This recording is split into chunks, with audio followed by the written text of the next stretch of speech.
বর্তমান সরকারের সবচেয়ে বড় এখন উদ্বেগ উৎকণ্ঠার বিষয় হচ্ছে ভারত। দেশের আভ্যন্তরীণ পরিস্থিতি মোকাবেলা করা যাচ্ছে নানাভাবে এবং সেটি বোঝা যাচ্ছে যে আস্তে আস্তে নিয়ন্ত্রণের পথে, আইন শৃঙ্খলা হোক অথবা দ্রব্যমূল্য হোক।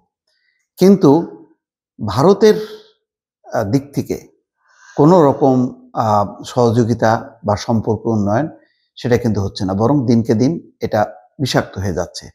বাংলাদেশের আভ্যন্তরীণ নানান ঘটনা নিয়ে ভারত কথা বলছে এবং তারা যখন কথা বলছে তখন এমনভাবে একটা বিষয় উত্থাপন করছে, সেটা হচ্ছে সংখ্যালঘু।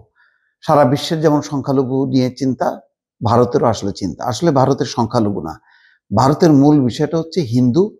এবং আমি বলবো যে শুধু হিন্দুও না, মোট কথা হচ্ছে যে তারা এই যে রাজনৈতিক পট পরিবর্তন হয়েছে 5ই আগস্টের, সেটা মেনে নিতে পারছে না।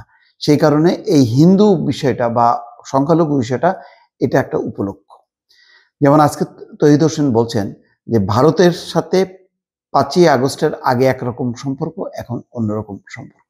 তিনি স্বীকার করছেন, কেননা ধারাবাহিকভাবে ঘটনা ঘটে চলেছে। ধারাবাহিকভাবে ভারতের মিডিয়াগুলো যেভাবে প্রচারণা চালাচ্ছে এবং সেখানে আবার স্বীকৃতিও দেয়া হচ্ছে যে ভারতের মিডিয়াগুলোতে যে সমস্ত প্রচার হচ্ছে সেগুলো অতিরঞ্জিত কিছু না, এটা পররাষ্ট্র মন্ত্রণালয়ের মুখপাত্র পর্যন্ত বলছে। তো এই অবস্থায় তো বাংলাদেশের যারা সংশ্লিষ্ট কর্তৃপক্ষ তারা তো চুপ থাকতে পারে না। তাই তহিদ হোসেন এক অনুষ্ঠানে বলছেন যে ভারতের গণমাধ্যমের ভূমিকা স্বাভাবিক সম্পর্কে সহায়ক নয়। অর্থাৎ বাংলাদেশের পক্ষ থেকে যতই চেষ্টা করা হোক না কেন, সম্পর্কটা স্বাভাবিক করে একটা মানে বন্ধুত্বপূর্ণ সম্পর্কের মধ্যে দিয়ে পৌঁছানো বা বন্ধুত্বপূর্ণ সম্পর্কটা বজায় রাখা, অব্যাহত রাখা। কিন্তু এটা কিন্তু ভারতের দৃষ্টিভঙ্গি, ভারতের মিডিয়া, ভারতের রাজনৈতিক কার্যক্রম, বক্তব্য কোনো কিছুই কিন্তু সহায়ক না। সেই কথাটা আজকে নর্থ সাউথে একটা যে গোলটেবিল বৈঠক, সেই গোলটেবিল বৈঠকে পররাষ্ট্র উপদেষ্টা তহিদ হোসেন বলছেন। তিনি বলছেন যে 5ই আগস্টের পর থেকে বাংলাদেশের সঙ্গে ভারতের সম্পর্কের মাত্রা ও সমীকরণ বদলে গেছে। খুব বড় ধরনের একটা কথা যে 5ই আগস্টের পর থেকে সম্পর্কর ধরন, মাত্রা সবকিছু বদলে গেছে।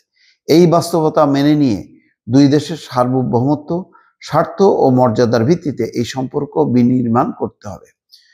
অতীতের ভুল থেকে শিক্ষা নিয়ে ভারতের সঙ্গে সম্পর্কের মতো জাতীয় স্বার্থের বিষয়ে জাতীয় ঐক্যমত্য প্রতিষ্ঠা অপরিহার্য।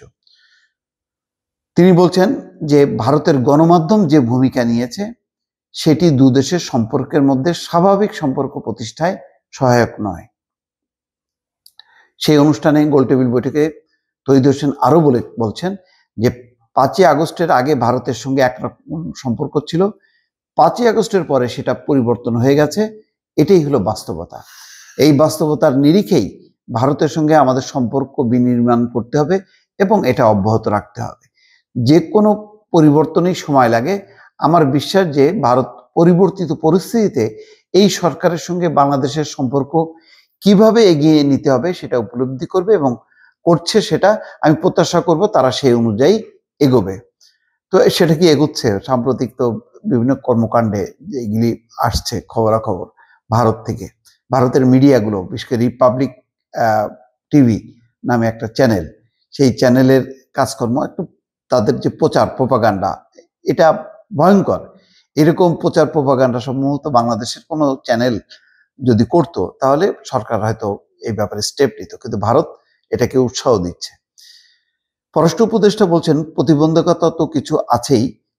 পূর্ববর্তী সরকার ভারতের যে বিষয়গুলোই উদ্বেগ ছিল সেগুলো দূর করার যথাসাধ্য চেষ্টা তারা করেছে।